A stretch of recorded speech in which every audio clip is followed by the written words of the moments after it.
God, this sucks. This sucks so much. There's my bolt, all rounded off. One vice grip holding the clip in place. Because I'm a professional videographer, I'm holding the camera behind the light.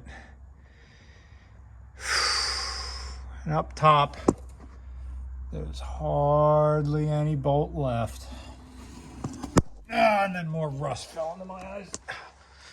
God, this sucks so much. How am I gonna get that guy off? I got another vice grip that I'm putting on top. And millimeter by frickin' millimeter. There's some more rust.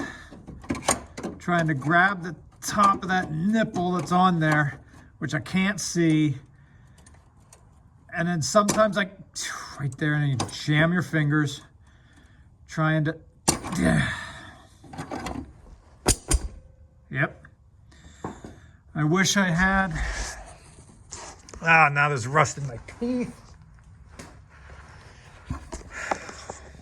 I wish I had some little laser beam that could go right into that fastener and just slice it away. But I don't. How am I gonna remove that with the tools that I have here? I don't know. Thanks for watching. We'll do this again when I figure it out.